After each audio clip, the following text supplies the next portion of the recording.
All right, I see there are already plenty of attendees joining this session. So hello everyone, good afternoon and good morning and good evening to people who are tuning in from other time zones. I am Lapo Bracconi, and on behalf of ETA Florence, technical organizer of this event, I welcome you to IEA Bioenergy's webinar series. Today's webinar is called Sustainable Lignin Valorization and will feature presentations by Isabella De Bari from Enea, Italy, Aristide Giuliano, also from Enea, Italy, Dimitris Ladakis from Agricultural University of Athens in Greece, and last but not least, from Heiko Lange from University of Milan Bicocca in Italy. During the webinar, you will be able to submit questions to the experts, and you are invited to do so by using the Q&A tab at the bottom of the Zoom window. You can also upvote questions, and the most upvoted ones will be displayed higher up on the question tabs. Due to time constraints, only a minority of questions will be answered live by the experts, and the other questions on the discretion of the speakers will be answered in writing either on the Q&A tab or later on via mail. The report this webinar is based on and the recording of the webinar itself will be available in a few days on IEA Bioenergy's website. So we invite you to visit it to find the recordings and the presentations for this webinar. I wish you all a pleasant experience with us today, and without further ado, I now introduce the first speaker of the day, Isabella De Bari. Isabella, the floor is yours.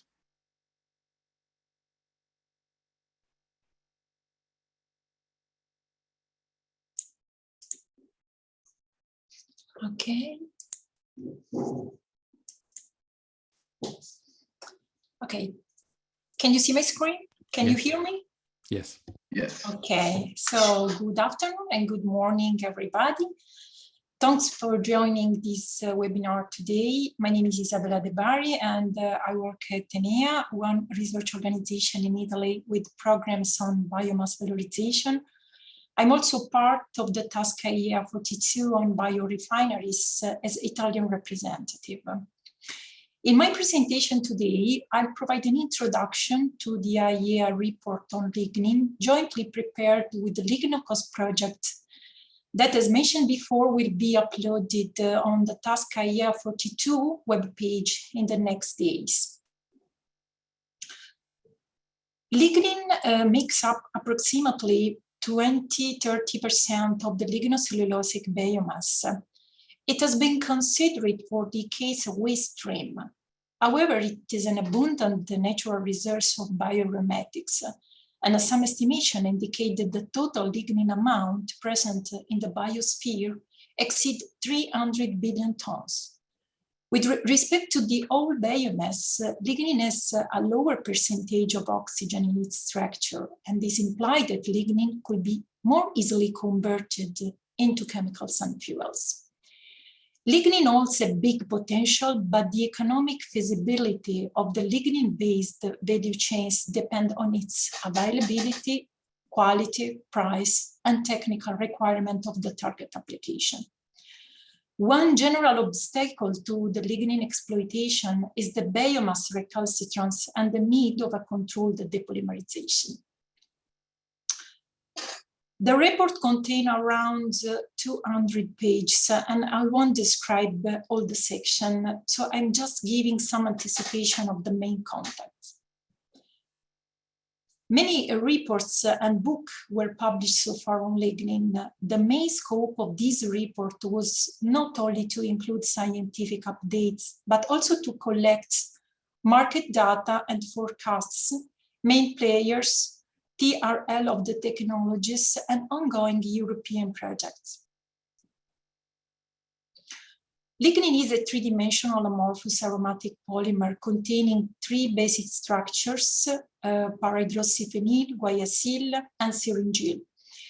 Common functional groups in lignin include methoxyl, phenolic, aliphatic, hydroxyl, and carbonyl groups in different percentages. Lignin's variability depends on the plant species, but also on the specific biomass treatment, generating the so-called technical lignins. Average molecular weight and dispersity index are often used to characterize different technical lignins. Traditional technical lignin include kraft lignin and sulfonate lignin. Kraft lignin produced as byproduct of the pulp and paper industry, that is the most dominating pulping process, generating the so-called black liquor. The final product contains small amounts of sulfur and carbohydrates from hemicellulose. Lignosulfonate is achieved through the sulfite process. The spent sulfite liquor contains lignosulfonate that are soluble in water, acetic acid, sugar from hemicellulose, inorganics, and small quantities of dehydration products. Because of the sulfonate group, sulfur is around 5%. Lignosulfonate has a high dispersity index and molecular weight up to 50,000 Dalton. Soda and alkaline lignin is achieved through the biomass treatment with concentrated sodium hydroxide and is typically applied to non-wood biomass. The polymer displays a condensed structure and moderate purity with no sulfur. Additional lignin to the biorefineries include acid hydrolysis, steam explosion, and organosol. In the acid hydrolysis, dilute or concentrated acids are used to produce different levels of polysaccharides hydrolysis, and the lignin remains as residues. In the steam explosion, saturated steam at high temperature and high pressure is used, followed by a rapid pressure release that disrupt the biomass structure and facilitate the separation of the macromolecules. This lignin resembles the native lignin more than other technical lignin due to the milder applied process condition, but it also contains some impurities. Finally, organosol is achieved through the lignin solubilization in organic solvent in presence of catalyst. The extraction process produces some intramolecular condensation reaction, and for this reason, while more homogeneous in the overall structure, organosol lignin can also be chemically recalcitrant. This table summarizes the main characteristic of the technical lignin and its producers. The report contains more detailed information on the plant owner, location, production capacity, and status.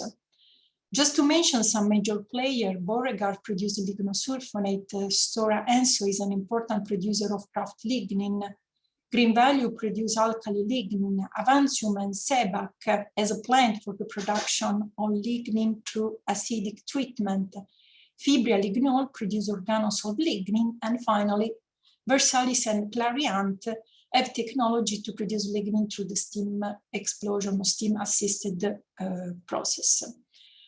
While process impurities and the molecular waste distribution are much more dependent on the processes, specific functional group also depend on the feedstock. And as you can see in this table, some branches somehow overlap.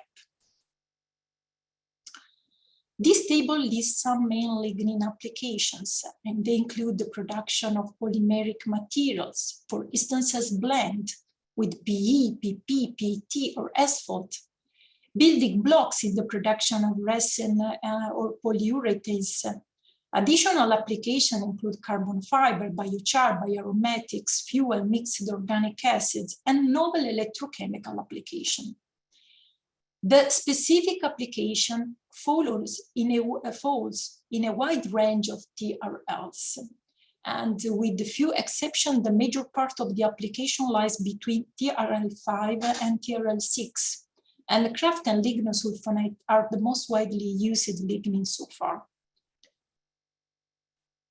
Well, in the next slide, I've done a selection of the product described in the report by selecting those with the highest potential global market value.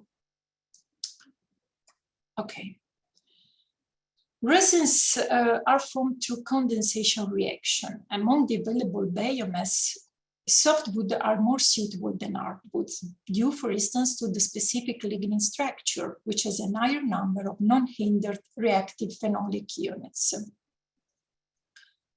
Lignin reactivity and condensation reaction can be increased through chemical reactions such as methylation, phenolation, thermochemical reactions such as hydrogenolysis, pyrolysis, enzymatic reaction through the use of lactases enzyme. Improvement in the reactivity can also be achieved through the thermal dehydration of residual sugar and lignin to form internal reactive furanaldehydes. More than 50% of these resins are used to produce adhesive for wood panels. A 2018 report prepared for the European Commission indicated a global market share for bio-based resins close to 1%. In 2017, UPM from Finland launched the WISA biobond technology based on UPM biopiva lignin. Similarly, Stora Enso produced Linneo. ARPA Industriale launched Bloom, an innovative core technology for high-pressure laminate for internal use. The scientific literature contains many papers on the production of PEF resins from several technical lignin. Typical replacement percentages range from 30 to 50%, already ensuring good adhesive properties and thermal stability comparable to fossil products. Organosolved lignin, after specific treatment, can replace up to 75% of the fossil counterparts. Lignin from steam explosion has been also investigated. The bonding properties are due to self-condensation reaction enhanced by the sugar impurities. In the steam explosion process, temperature typically ranges from 150 to 240 for a few minutes, depending on the specific feedstock. Commercial alkaline lignin and kraft lignin percentage around 15% were sometimes added to the pretreated biomass, resulting in the improvement of the binding properties. Use of the oxidase enzyme known as lactases has also been reported to increase the lignin reactivity through the formation of radical intermediates. Main limit of this approach are the optimal pH of the enzyme, typically working under neutral or acidic condition, and the uncontrolled radical reaction that can produce lignin repolymerization. As mentioned before, the major player in the recent patent issued on this application appear UPM and Stora Enso, but also company producing organosolved lignin like Fibria. Our hydroxyl groups contained in lignin could replace those available in the polyol used in the polyurethane synthesis with the isocyanate. Lignin can also be used for the production of a novel group of polyurethane called NIPU, namely non-isocyanate polyurethanes, but these last products were not included in our report. Available aliphatic hydroxyl groups are typically increased to oxypopylation reaction and esterification. Depending on the feedstock and on the process conditions, different polyurethane can be produced with the properties suitable for elastomers, coatings and adhesive, and rigid and soft foams. Few percentages of lignin in the range 5 to 25% was used for the production of elastomers. So the lignin appear less suitable than kraft for the production of elastomers due to the low hydroxyl group percentage and to the condensed structure that resulted in lower elastic properties. Kraft lignin with few hydroxyl exposed group and higher molecular weight could mainly act as cross-linker. Organosolv lignin was also tested with promising results. Concerning coating, Kraft lignin was also tested for the production of coatings for different materials, including wood and glass. Replacement percentage close to 19% were achieved, and the performance were comparable to the oil-based polyols. For the production of foams, many papers include lignin grafting with glycerol, PEG, to favor the reaction with isocyanate and the formation of the polyurethane network. Average polyol replacement is around 20%. Still, the high number of exposed hydroxyl units of organosolv lignin can be exploited to produce rigid foam. Market share of bio-based polyurethane is around 1%. Among the biopolyurethane producer, the German multinational BASF, whose plant produce also bio-pure foams from succinic acid and castor oils, appear to be the most important player. Pattern regards the production of polyols from lignin and the incorporation into the final PU. BTX, the acronym stands for benzene, toluene, and xylene aromatics, are currently produced from fossil oil. And BTX-based polymer and chemical are used in many sectors. Toluene production exceeds market's needs, so excess production is often converted back to benzene or xylene. And the use of paraxylene as precursor of polyethylene terephthalate or for aromatic polyamide as a high market request. And the market is foreseen to increase in the next years, almost everywhere in the world. Lignin depolymerization by thermal processes produce mixed oxygenated aromatic monomers. And hydrodeoxygenation, HDO, is necessary to achieve BTX aromatics. Hydrothermal liquefaction, HTL, can work with wet feedstock, and it gives very high phenolic yields, but only the water-soluble fraction can generally be readily converted to BTX. And also phenol extraction and distillation costs are somehow expensive. Fast pyrolysis of biomass is an industrial technology already employed in Finland and the Netherlands to produce liquid pyrolysis bio-oils. But despite its maturity, still installation and management costs are high. In the catalytic fast pyrolysis, CFP, the limit is due to the catalyst management costs. And finally, the reductive catalytic fractionation ensure very high yields, and it belongs to the lignin first approach. The process turned dried biomass into phenolic monomers and oligomers, along with the polysaccharide residues.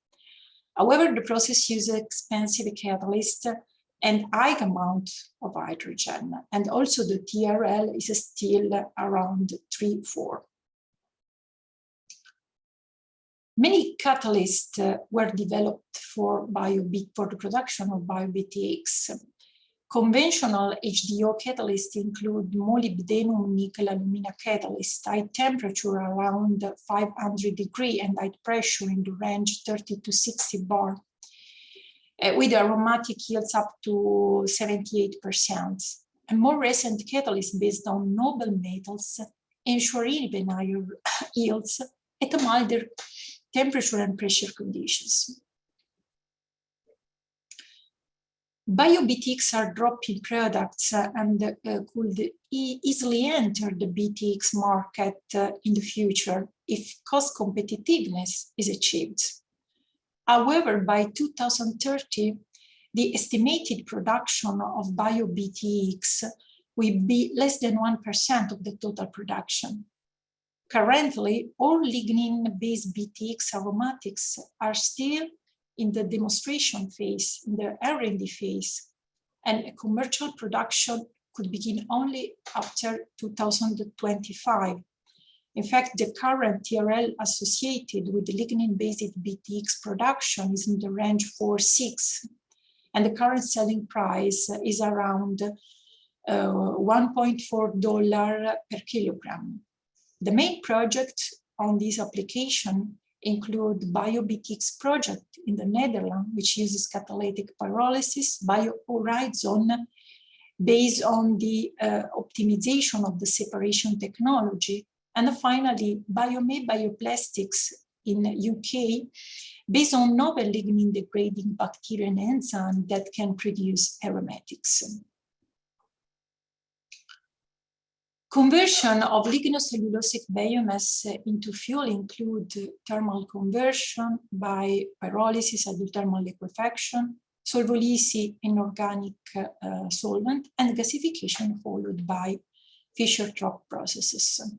Many reports have been already published by the task IEA 39 on biofuel. Compared to crude oil, biocrude from biomass have a high oxygen content, and hydrodeoxygenation processes are necessary also for this application. The lignin-derived liquid fuel include heavy fraction of aromatic lignin oils that can be blended with heavy marine fuel, aliphatic isoalkane or cycloalkane for jet fuels, and aromatics mainly in the form of alkene benzene that offer specific properties to fuel, such as octane booster. In the hydrodeoxygenation process, stable bifunctional catalysts are necessary. Deep HDO is necessary to produce cycloalkane and require high hydrogen pressure in the range from 5 to 50 bar. On the contrary, alkylation is carried out at medium temperature and low hydrogen pressure in the range from 1 to 5 bar. A spin-off company of the Eindhoven University, Vertoro in the Netherlands, has produced a crude lignin oil through a solvolysis process, and after HDO treatment, tested this oil to produce renewable marine fuel as part of the Ideal Fuel project. The co-processing of biocrudes in existing petrochemical facilities is a fundamental requirement for the economic feasibility. But despite the progress done, it is estimated that by 2025, bio-oil share in the petrochemical facilities will be around 10–15%, and only approximately 2% of the total jet fuel will be biojet. Only one company, Renfuel, has a large demonstration of lignin depolymerization technology, and the company is also projecting a facility at commercial scale. 7 patents were issued in the last 5 years containing claims on lignin and jet fuels applications with this owner. Carbon fiber have structures similar to those of graphene and graphite, with a composition of pure carbon arranged in a regular pattern. Currently, carbon fiber are produced from polyacrylonitrile PAN, and the process from lignin consists in 3 main steps: spinning, thermal stabilization, and carbonization. Depending on the nature of the lignin, different spinning methods can be used, such as melt spinning, dry spinning, wet spinning, and electrospinning.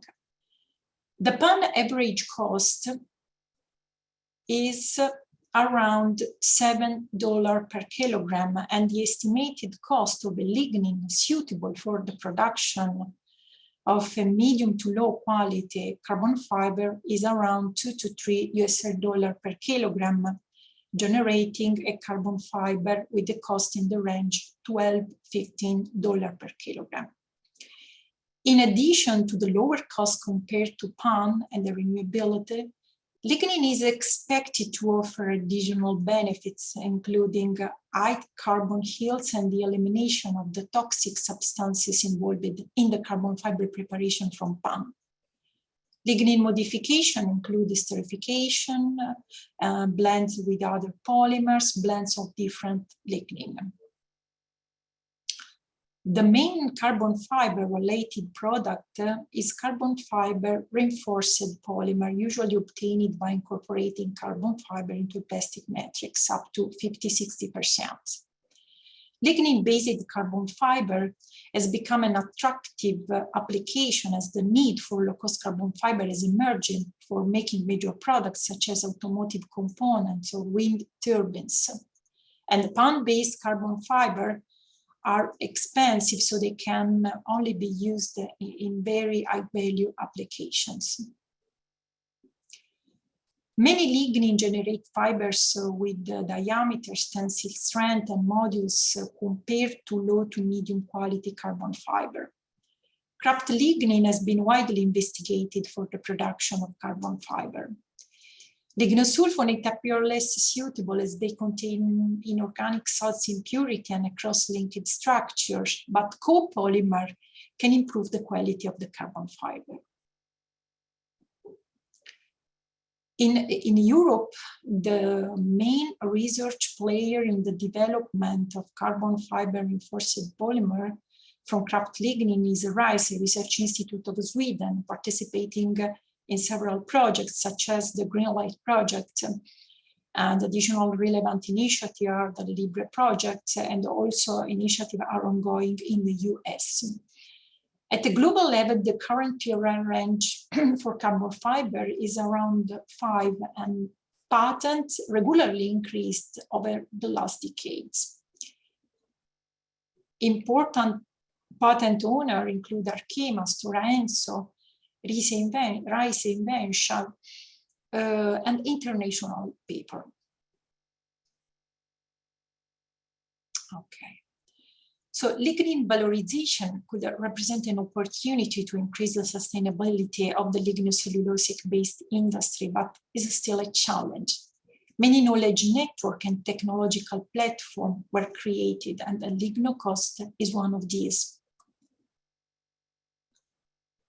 Most of the EU-funded research and innovation projects fall within the bio-based industry joint undertaking, BBIJU, and public-private partnership between the European Commission and the Bio-Based Industry Consortium. 3 types of actions are funded. Real research and innovation action with the TRL from 3 to 5, demo action with the TRL from 6 to 7, and flagship initiative with TRL up to 9. In the last 5 years, more than 40% of the overall budget dedicated by BBI to lignin regarded the RIA initiative. The major part of the ongoing project use Kraft lignin, and this could emphasize the opportunity of deserving in the future research fund also to the exploitation of additional technical lignin that could be available through different technologies. For the most relevant project in Europe, the report contained dedicated sheet describing the project goals, scale, feedstock, consortium, and available resources. So the lignin structure enables its use as a feedstock for many bio-based products that can replace many corresponding fossil-based products and material. Lignins with higher cost could be more suitable in the future for higher value-added application, include the production of pure chemicals that are currently characterized by low yields. Well, in conclusion, the development of lignin-based value chain can be favored by mandatory targets in terms of increased sustainability and reduction of greenhouse gas emissions. External condition limiting a stable lignin market could be due to the diminution of the volume of lignin from pulp and paper instance, due for instance to the reduction of printed paper, or the development of hydrogen-based technology for fuel.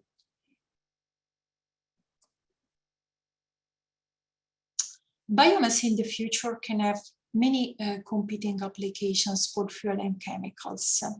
So it's necessary to develop novel processes suitable to valorize lignins from different sources. And research in the short term should include a higher exploitation of the most abundant technical lignin already available, mainly for the production of macromolecules or fuels. And research in the medium to long term should include the development of novel value-added applications and the development of novel biorefinery layouts yielding high purity lignin, and to prove the scalability of this novel technology. To develop a deep knowledge of the lignin structure is a key element to tailor the lignin chemistry and achieve streams with standardized properties. And on the whole, there is a need of a techno-economic and environmental integrated assessment to support the development of integrated biorefineries layout. The next speakers will provide an analysis and a specific speech of these two last points. So in conclusion, I'd like to thank you for the participation and for the attention. I'd like to thank all the authors contributing to this report. And I'll pass the screen to the next speaker. And in the meantime, I'll have a look to your questions, if any. And I'll try to reply shortly. And if there are too many questions or they are too much complex and deserve a more complex reply, I reply later by email. Thanks a lot. Thanks. Thank you very much. Thank you very much, Isabella, for your very insightful presentation. And so if you want to answer any question, you can do so maybe with the Q&A tab, and later on we can address some of them live if the time allows it. And I would like now to introduce the next speaker, Aristide Giuliano from Enea. Aristide, the floor is yours. Thank you. Good afternoon, everybody. I'm Aristide Giuliano. I'm a researcher for the Laboratory Biorefineries and Green Chemistry of Enea, Italy. The work I show you is about the simulation tools for sustainable lignin valorization. The work is an extra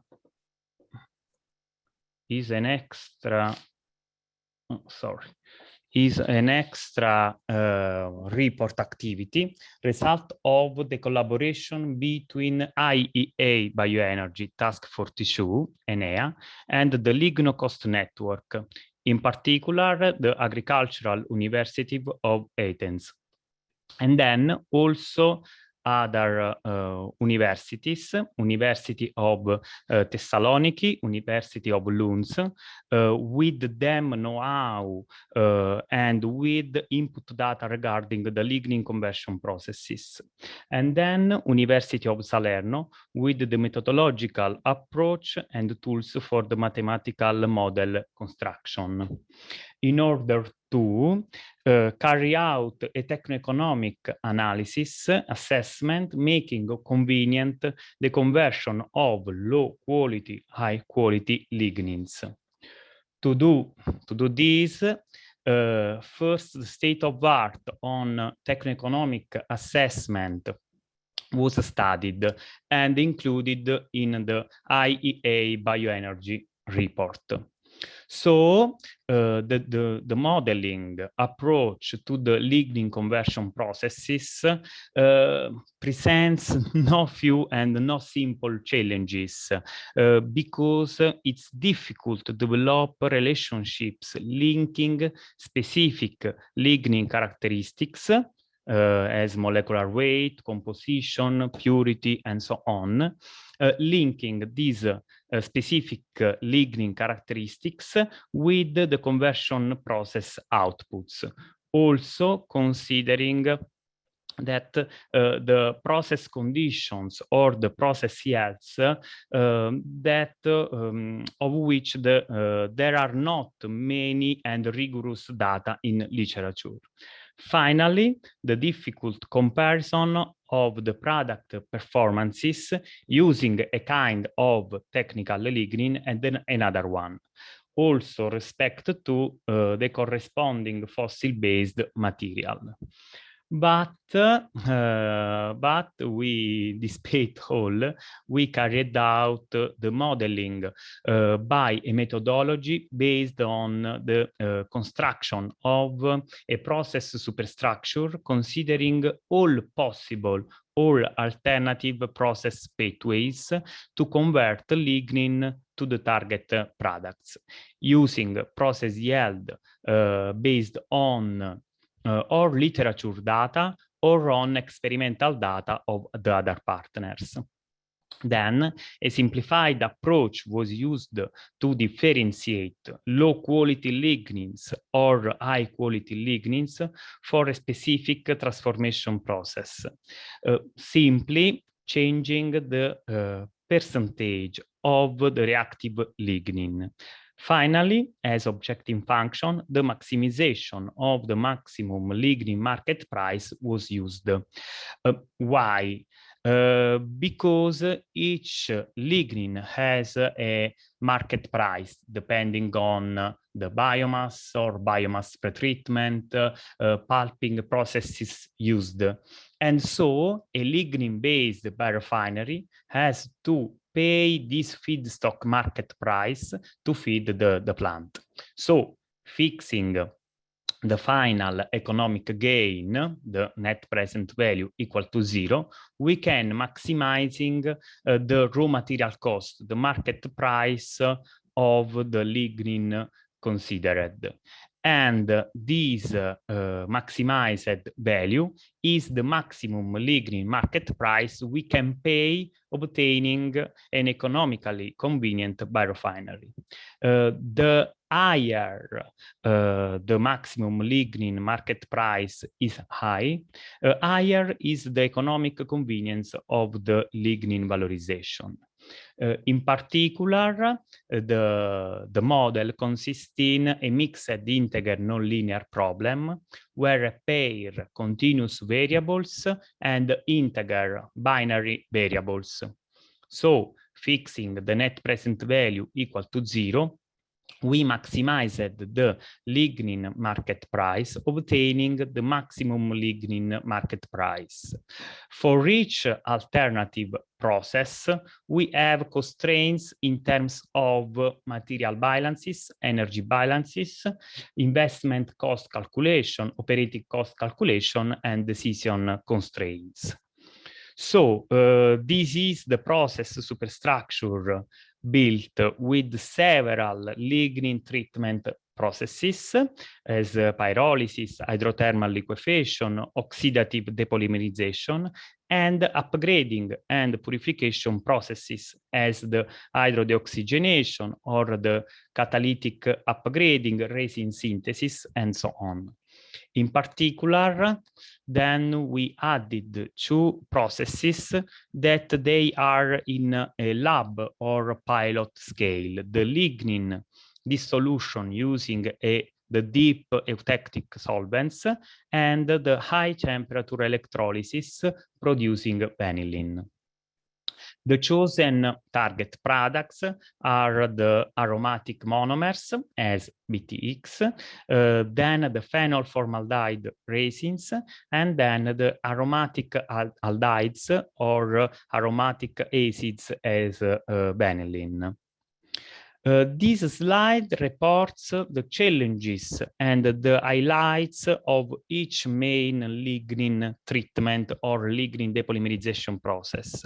And in particular, we can divide the processes in no-catalyzed processes with medium or low depolymerization yields, but with a current commercial scale and low cost maybe. Then second, the catalyzed processes with higher selectivities, higher yields, higher products flexibility, but with the problem of very high costs. Finally, new promising processes that are at a lab or pilot scale currently. So the most important simplification of the model consists in the lignin description in the lignin conversion processes, because a lot of factors and specific characteristics of lignin have an impact on the process conversion performances, the molecular weight or the kind of bonds, monomer composition. So we considered the whole lignin divided only in reactive lignin and unconvertible lignin. And this percentage was varied between 50% and 95%. These are the main results in terms of the maximum lignin market price, varying the percentage of the reactive lignin for several scenarios.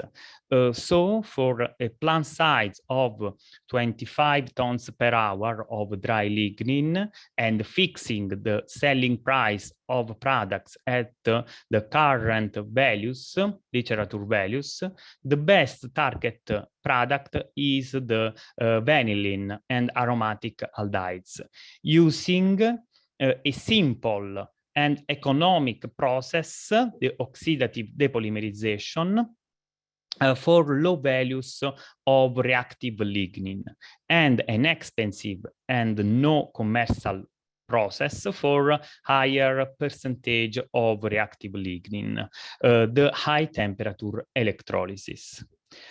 Found objective function in these cases is between a minimum value of 100 euro per ton of feed lignin to 450 euro per ton. So these values are very near to the current market price of the main technical lignins, but no more. And these results are for a mixture of vanillin and aromatic aldehydes, market selling price of 15 euro per kilogram. But changing scenario, because the market size of vanillin is very limited, about 20,000 tons per year, an hypothesis of an half selling price for vanillin was supposed. So 7.50 euro per kilogram was used. In this scenario, with the selling price of phenol formaldehyde resins equal to 0.80 euro per kilogram, we obtain lower values of the maximum lignin market price between 0 and 200 euro per ton of lignin, and optimal production of vanillin for lower values of reactive lignin, and the resins production for higher value of reactive lignin. In this last case, using the dissolution in deep eutectic solvents as a first lignin treatment before synthesis with formaldehyde. So until now, the production of aromatic monomers as BTX seems being no convenient, but because the aromatic monomers yields are not higher, between 10 to 30%, and the current market selling price is low, near to €1 per kilogram. So we added a new scenario with an hypothesis of increasing the selling price of monomers, maybe thanks to government subsidies for the bio-based chemicals, for example, increasing the selling price of monomers until €2 per kilogram. So in this case, the best target product are the monomers for each value of reactive lignin fraction. The optimal couple of conversion processes in this case consist in the hydrothermal liquefaction and catalyzed upgrading. So we can view some details of previous results in terms of final yields for each scenario, fixing an average value of reacting lignin. So, for example, 75%. In this case, we obtain very low yields when vanillin is produced, and a high yield lower than 30% for the monomers production and high yield for resins. But in this case, because the lignin can be used almost fully. At the process yields correspond the revenues, and for each case we have a detail of the cost distribution. So for the vanillin production using the high temperature electrolysis and for resin synthesis, for example, the main cost are the reactants and solvents in yellow. Producing aromatic monomers, the main cost consists in the utilities cost in orange, for example. So finally, limits and opportunities of this work. This modeling presents the problem of the link between the kind of lignin, craft lignin, organosolved lignin, steam exploded lignin, and so on, and the reactive lignin considered as a parameter in the model. This relationship depends on the lignin source, but also on the kind of the process and of the product that you want to use or to produce. Then the modeling results in terms of maximum lignin market price.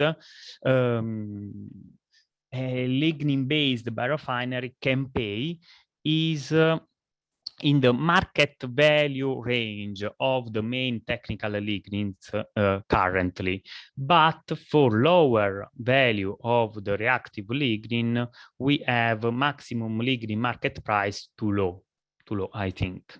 But there are opportunities because this approach can be well used to obtain solid data for sensitivity analysis for LCA, for example. Then this model can be used to individuate the process threshold, making a lignin substrate economically viable with respect to another kind of lignin. And finally, the model can provide to the lignin producers in pulp industries the best way to valorize it. And provide to the biorefinery industries the best lignin to use or the best lignin optimal purchase price. Future and perspectives. We have to study to find a transfer function linking the parameter reactive lignin to lignin sources or conversion processes. Then we have to improve the process superstructure, adding other products, for example, phenols, and we have to develop a rigorous depolymerization simulation model based on the thermodynamic analysis considering specific lignin characteristics. We can obtain a simulation model of the lignin depolymerization for different process conditions and reactants. For example, minimizing the Gibbs energy of the transformation under different conditions, with hydrogen or with oxygen or giving heat, for example. So if someone wants to join us, he is welcome. In the last time, I'd like to thank my colleagues, Professor Diego Barletta of University of Salerno, Ada Robinson, Professor Koutinas of Athens, Professor Kostas Triantafylidis of Thessaloniki, Omar and Prof. Ultenberg of Lunds, and the Lignocost Network for the collaboration. Thank you. Thank you. Thank you very much, Alicide, for your presentation. And I'm glad to see that there are many questions being submitted. So I invite the audience to keep them coming. And now I would like to introduce the next speaker, Mr. Dimitris Ladakis from Agricultural University of Athens. Dimitris, the floor is yours. Thank you very much. 1 minute.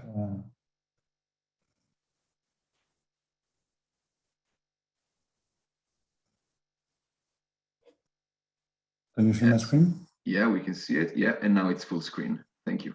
Okay. Hello to everyone. My name is Dimitris Ladakis. I'm a chemical engineer and I'm working as a researcher in the Department of Food Science and Human Nutrition of Agricultural University of Athens. And I will present you the process design, the techno-economic evaluation, and environmental impact of lignin conversion into value-added products. I'm a member of a group of food bioprocess and biorefinery of the Department of Food Science and Human Nutrition and of Agricultural University of Athens. This group headed from Apostolis Koutinas, professor.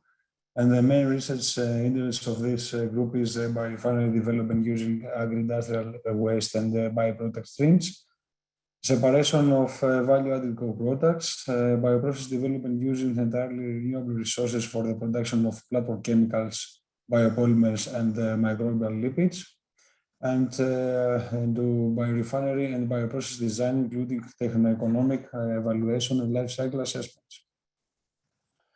This work is a part of the work which is related with the lignocost action. Our group in this action, the objective of our group in this action is related with support of the most promising lignin valorization chain with multi-criteria evaluation of sustainability aspect, with emphasis on the process profitability to make maximal the use of lignin market potential and support its market deployment, and the identification of non-technical deployment barriers and of the strategies to overcome them. More detail, our work related with techno-economic, environmental, and social aspect, which we evaluate to justify the utilization of renewable resources for the sustainable production of bio-based products under the biorefinery development approach. The estimation of sustainability indicators will be helped to convince the relevant stakeholders to focus on the lignin valorization schemes, and the availability, cost, and the quality characteristics of the lignin provided by different sources should be also considered in these studies, and the potential development of large-scale production units. The evaluation of the time required to achieve the technological maturity, the market stability, and the expansion will be also considered on these studies.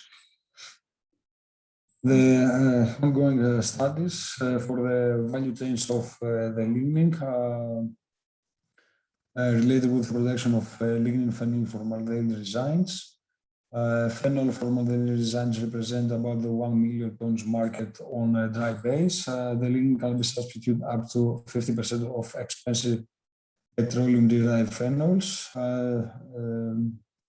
the emission reduction of the carcinogenic formaldehyde by using and already cross-linked resin components, and the lignin phenol formaldehyde resins is synthesized through the methylation of lignin and the substitute the polymerization step.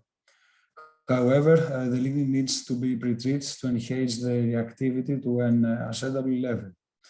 And another value chain is the production of aromatic monomers such as benzene, toluene, ethylbenzene, and xylane, which is called as BETEX compound.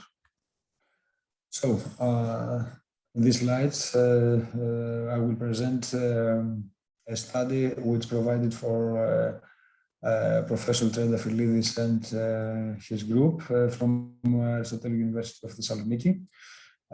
In this study, has performed a techno-economic analysis and life cycle assessment for 8 scenarios of lignin non-catalyzed and catalyzed fast pyrolysis towards to the production of the high value-added chemicals.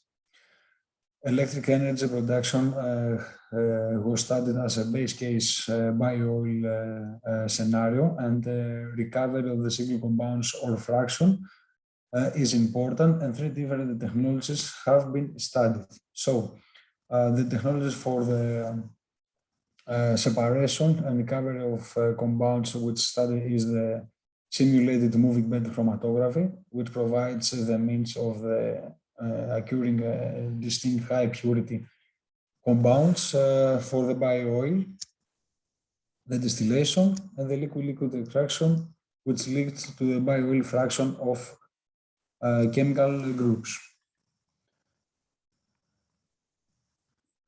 So in this slide, you can see the generic simplified process flow diagram, as well as the outputs of the 8 scenarios. From the scenarios of 1 to 4 have the electric energy as the main source of revenue, while the scenarios of 5 to 8 have the high value-added chemical as the main sources of incomes. The products of pyrolysis are bio-oil with water, gases, and char. The bio-oil is burned after the removal of the water phase in scenario 1 to 4, which have electric energy as the main sources of the revenues. And in scenarios 5 to 8, where the high value-added chemicals are the main sources of income, the light fraction of organic phase of the bio-oil, which contains the monomers detected with GCMS and separated into high value added chemicals, while the heaviest fraction of oil was burned. Here we can see the results of techno-economic evaluation and life cycle analysis. At the top, you can see the techno-economic analysis for each scenario regarding to investment, total production, cost, and revenue. And at the bottom ground, you can see the characterization result of LCA for all scenarios with a product of 1 kilo of high value added chemical as a fractional unit.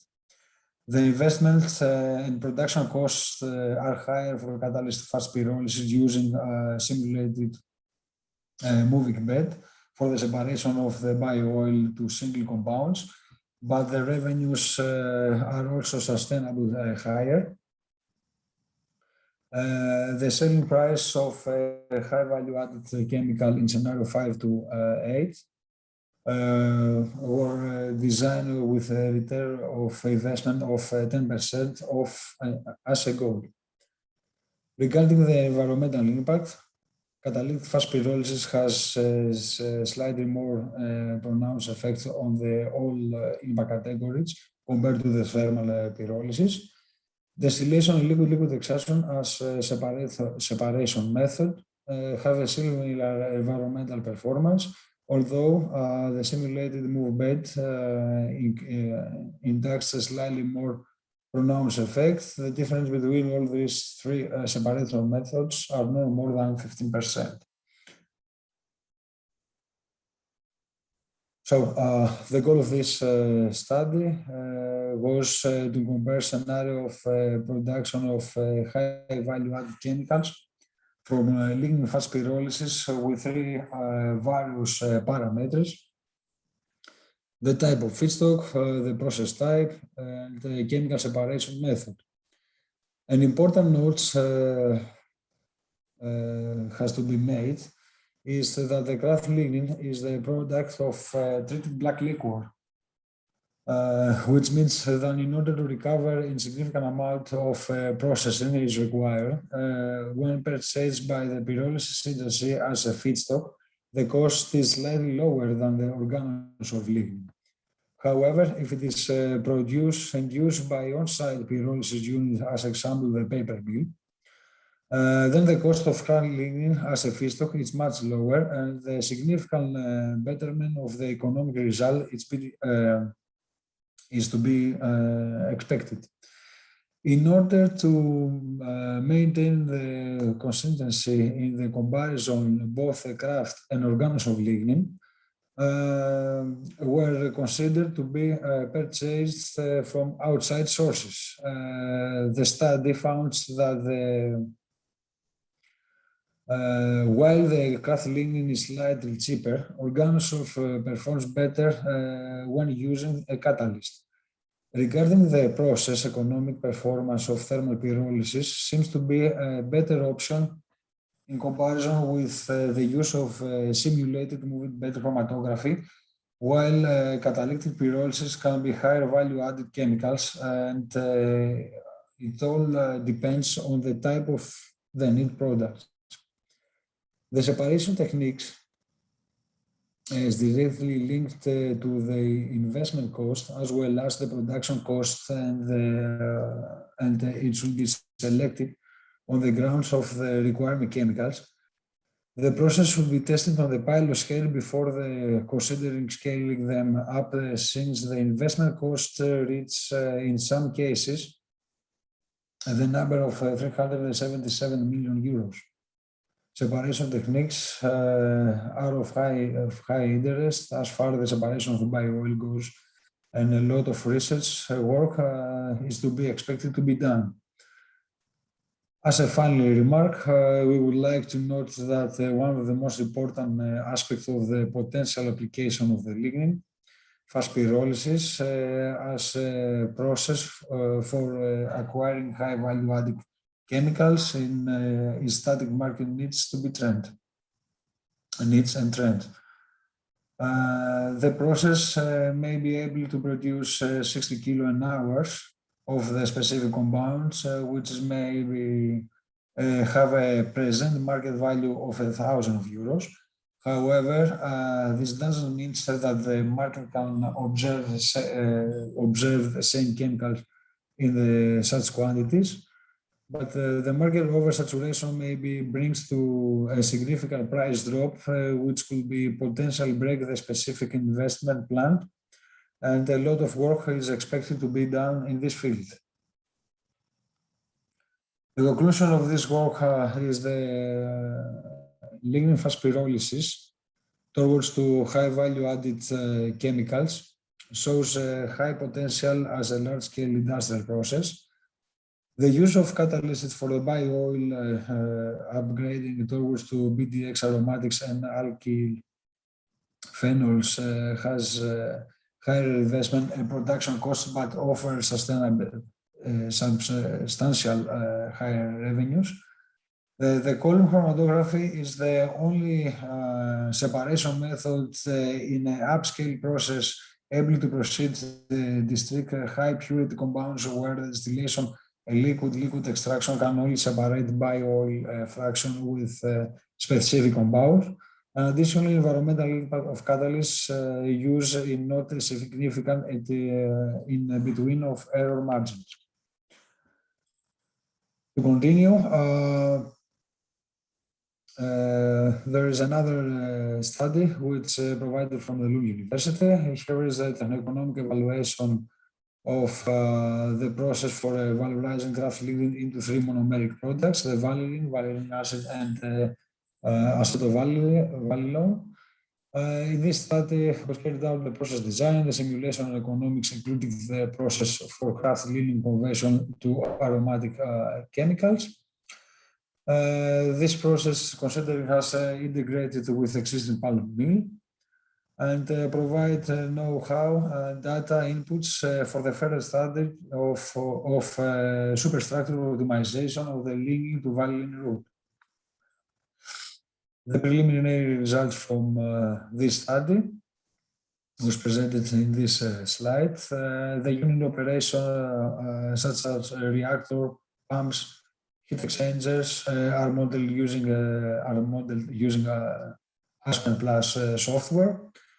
The design is based on the experimental of the recent report by group applying Cooper catalysis.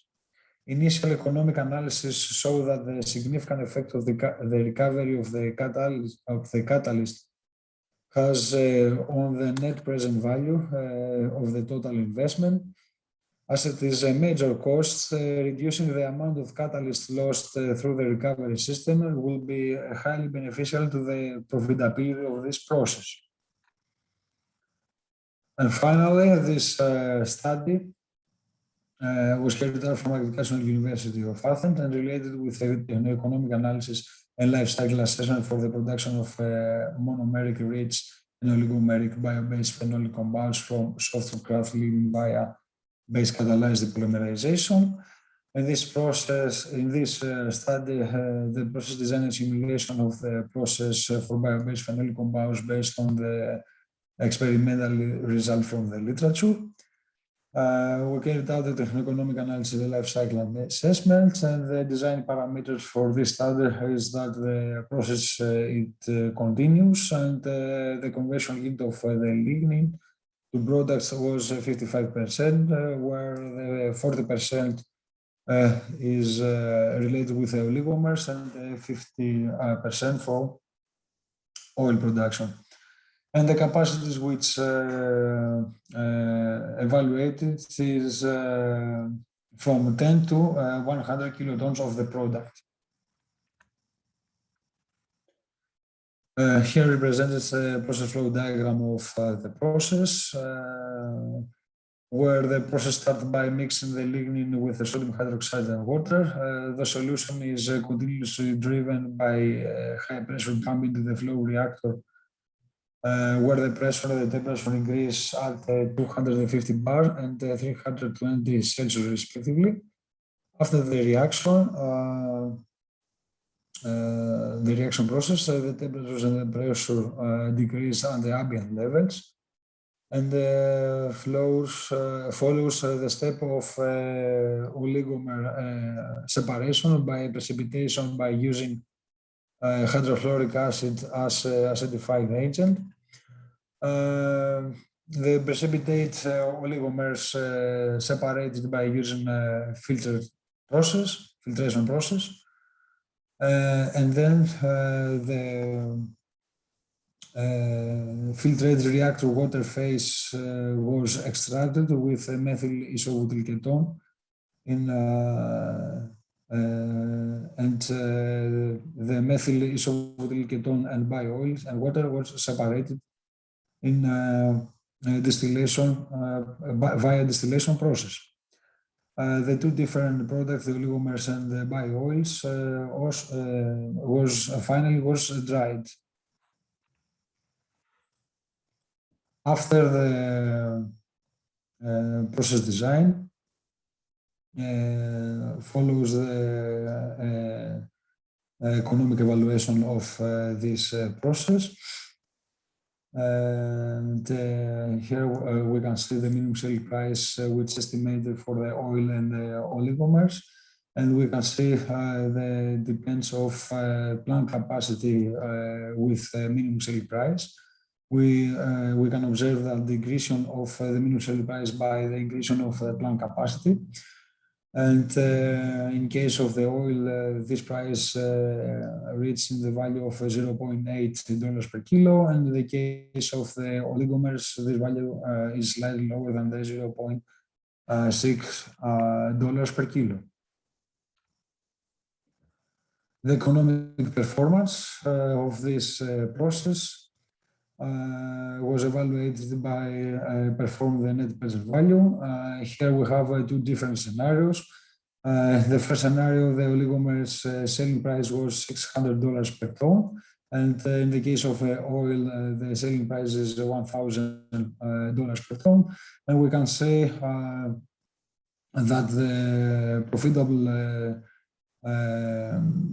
plant capacity for the case of for the first case is the plant capacity over the 45 kilotons of product of the annual capacity of the product.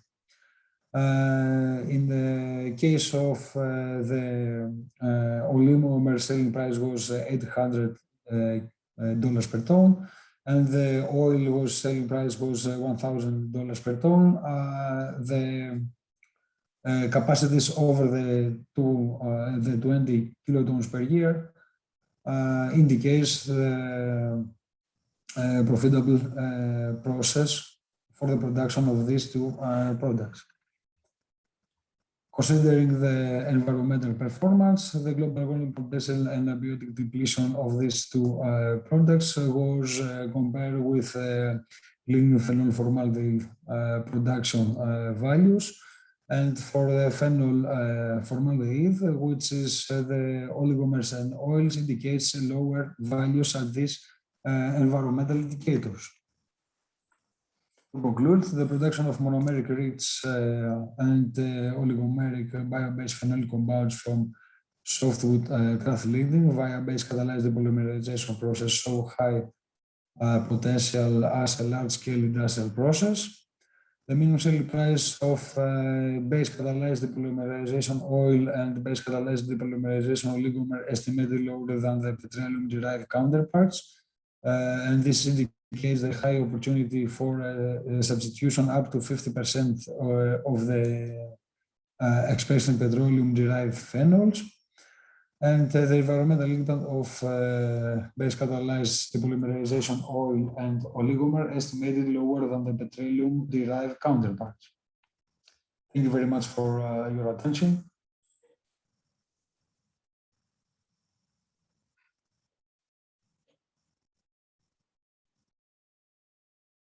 For any question? Thank you, Dimitri. Maybe you can answer questions if there are some in the Q&A, because we are going towards the conclusion of the webinar. So I quickly yield the floor to our last speaker, last but not least, of course, Heiko Lange. Please, the floor is yours. Thank you very much. I hope you can see my presentation. Yeah, I can see it. Can you try and switch to full screen? Yes. Okay. So, given the time, I will cut a little part of it because I would like to make one point, also reading some of the comments and the discussions throughout the webinar at this point. So obviously, the use of the lignin is depending heavily on the structure, right? That is something that came out from the presentation by Isabella, and obviously also in terms of the valorization, if you do an LCA, the prices that play a role in those aspects, etc. So obviously the structure is key, and that is exactly what I wanted to talk about to you.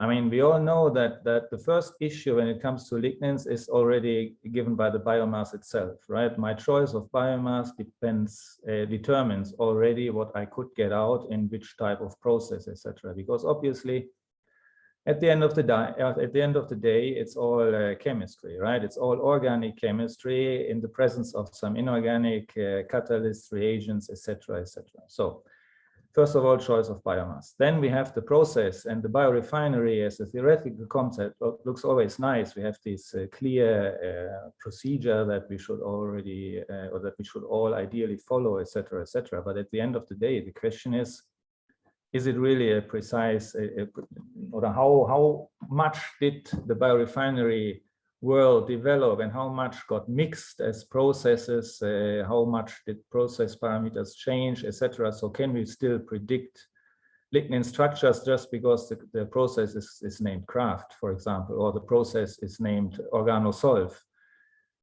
Because nowadays we have combined methods, right, where we use steam explosion pre-treatments, and then we add an organosolv on top of the material that has been pre-treated. So there's no way to predict a lignin structure. So whatever you see often in publications, still much too often in publications, are generic lignin structures that have been taken wherever people find them. Because another problem in the field is it's not really a problem, but it's maybe from one aspect a problem. From another aspect, it's also a huge benefit, is that a lot of people work with lignin which are not necessarily chemists, right? I mean, as a chemist, I can do certain things, but obviously having an engineering background would allow me to do other things. So it's really a nice thing that a lot of people work with lignin, but from another point of view, these people should talk to each other, right? The chemists should explain the engineers what you could do, and vice versa.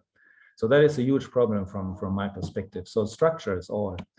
So the question is there really a generic lignin structure, or do I have to go an extra, to make an extra round and not go for the low-hanging fruits just because I find a structure somewhere published, or I have an old belief on what a structure should look like because the process carries a certain name. So if you type in Google, for example, lignin structure, I did this is from yesterday, you get all sorts of structures. But the question is, are these structures validated? Have those structures been validated for the process that they have been connected to, etc.? And then how real are the structures that you see, right? I mean, there are some historical structures, which is perfectly fine because they reflect the knowledge at that time. And then there are new structures where new findings go inside, etc. And those are equally fine, but then obviously I have to judge which one is mine, or I have to take the time and determine my structure before doing anything. And I have to decide whether I really have, for example, a lignin where there's a random sugar inside, right? That is, for example, something that has to be critically evaluated by everyone who touches a lignin before doing anything.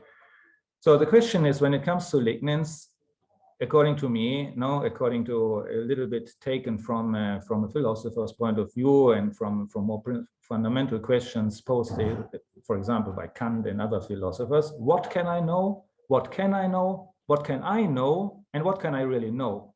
And only if I can answer these four questions to the best of my knowledge, according to my capacities, my network that might help me to analyze lignins, then and only then I decide what can be done, and not right from the beginning excluding applications on. So obviously this analysis is not easy. No, I give you that. So it's not easy in the sense that I need a couple of analytical techniques, and ideally I want to mix all the findings achieved by these analytical techniques before I can get to a conclusive picture of my lignin structure. So we definitely want NMR techniques in that, right? Do 2D NMR techniques in order to get inter-unit linkages. Maybe phosphorus NMR or UV, at least a UV method to get an idea of the phenolic distribution, etc.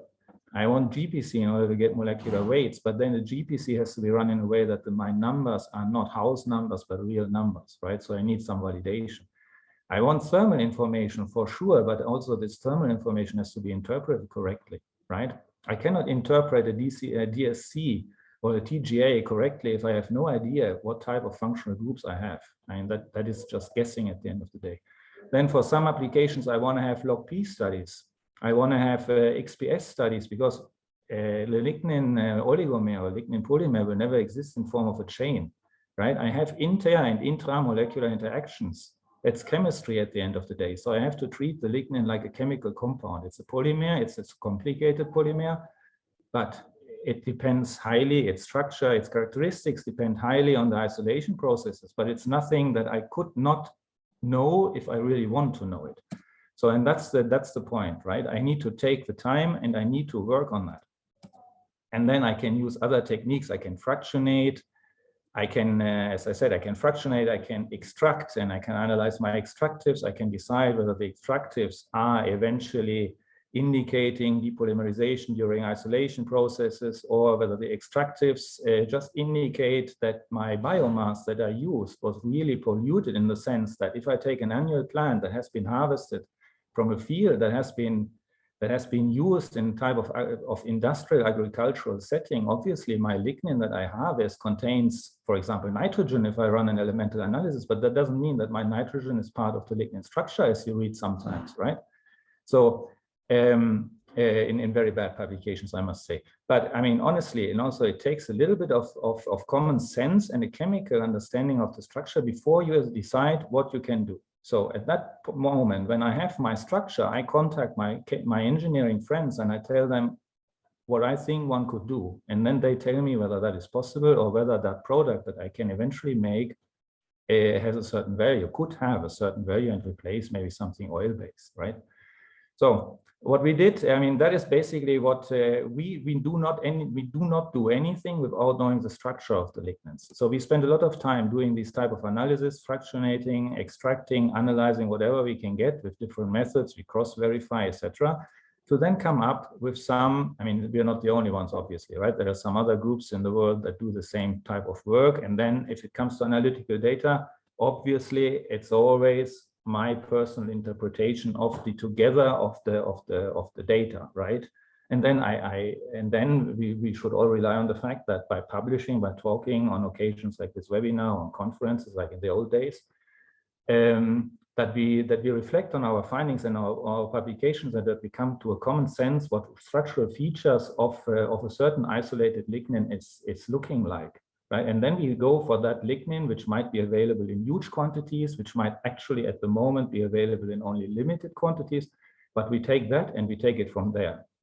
So I really would like to emphasize that it is very important to have a structural knowledge. And as I said, I will now in my slides, I have our opinions on the structures, right? Other people have their opinions, and it's still an ongoing field. It's a discussion, but that is what it should be like. So, for example, then I agree with some of the comments in the discussion and what has been said, that obviously, or what Isabella also said at the beginning, every lignin is different, right? This could be an example of a craft lignin. And this is what we find to be a craft lignin. A craft lignin is not a homogeneous thing. It contains larger structures which largely conserve the inherent typical lignin features, like a beta O4, for example. It has some degradation signs, but there is this fraction that is more like the lignin as you might expect it, right? If you look from the if you look at the structural features, and there is this other part of the craft lignin that has technically nothing to do with lignin anymore. We have some aromatics, we have phenols, obviously, but it's highly condensed. So that gives me this together in this craft lignin. That is just telling me basically that before taking the craft lignin, trying to electrospinning, and then say craft lignin is not good for electrospinning because it doesn't work. Obviously, it doesn't work because I have a mixture of two completely different things. So this mixture tells me that I have to separate, I have to fractionate. This picture that you see here is a reason for doing fractionation, for example. And then once I have done the fractionation, I have separated these two things. This is a typical chemical problem of a mixture of two species. I separate, I take the different species, and then take this for doing one type of application, and I take that for doing another type of application, maybe especially this one for doing applications where I would like to rely on electronic interactions between aromatic units, right? This so-called famous pi-pi stacking, which is much more than just a pi-pi stacking.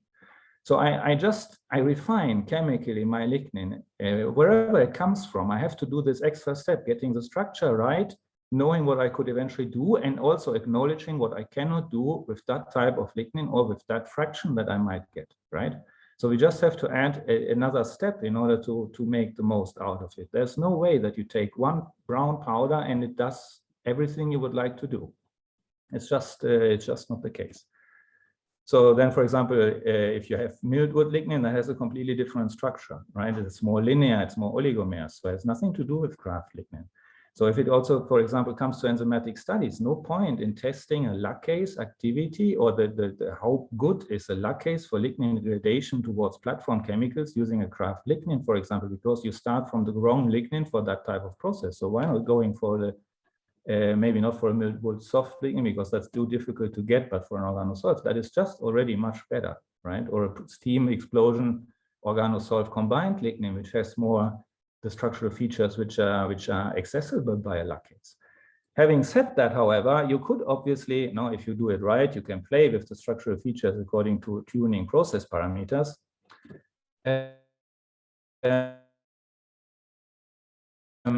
And then eventually, if you have you take just an enzyme that is not a typical lignocellulosic enzyme, and you treat your lignin, which contains non-typical or atypical functional groups for lignins, with an enzyme that is naturally more predisposed to do something with those atypical units you find in your lignin, right? If I'm at the point where I took a tree and I took it apart and I take the lignins, I can always take, at that point, I can honestly also take an enzyme that has nothing to do with a tree anymore, right? In order to functionalize my lignins. So I just have to widen up a little bit my perspectives, I would say.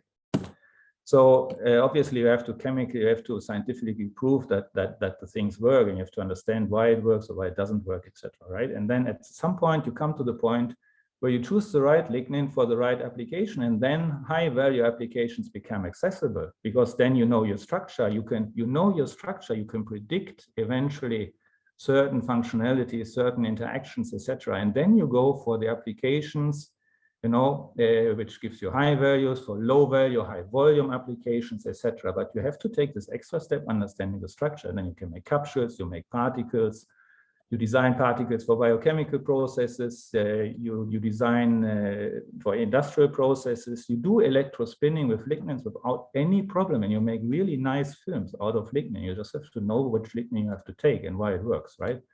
So you can automate, if you know the structure of your lignin, you design automated processes for functionalizing the lignin, for fractionating the lignin, for chemically degrading the lignin, etc. Right?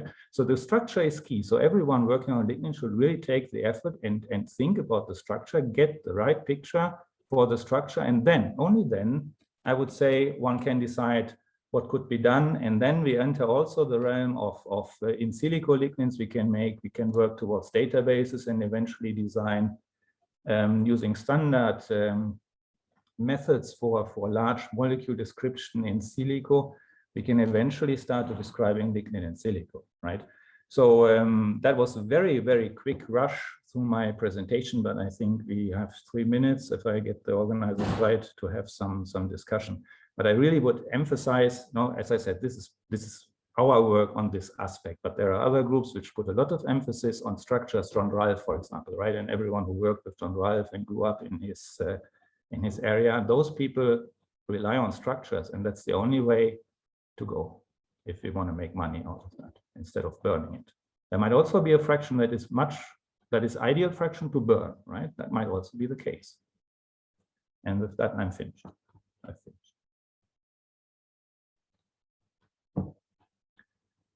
Any questions? Thank you very much, Heiko, for your very insightful considerations.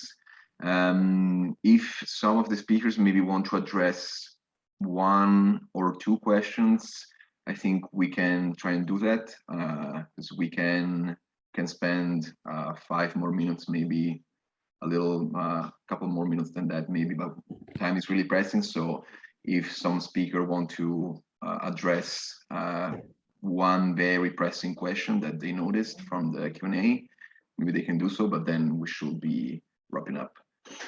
Okay, I'd like to thank the participants for questions and for the discussion in chat. I've replied already to some questions. I think that Heiko in his presentation already provided some reply to many questions available in our chat. I think one important question is how to promote in the future the lignin exploitation, because we have very huge amount of lignin already available, but probably the market exploitation is still limited.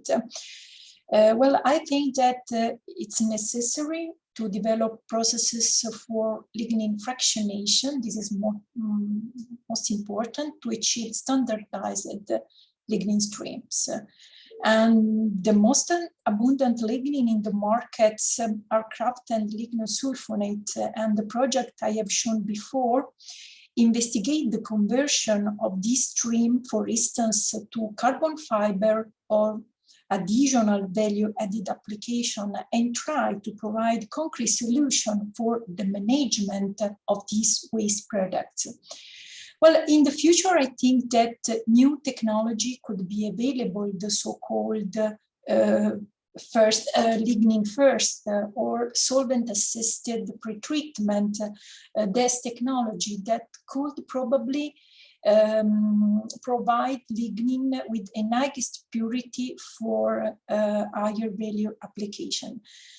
So the challenge of improving the lignin exploitation is still open, and the production of lignin with the highest purity is to biorefinery, to novel biorefinery schemes could be the solutions. So I would like to thank everybody, and if there are some questions that we could not reply during this webinar, we will reply later by email. Yes, for sure.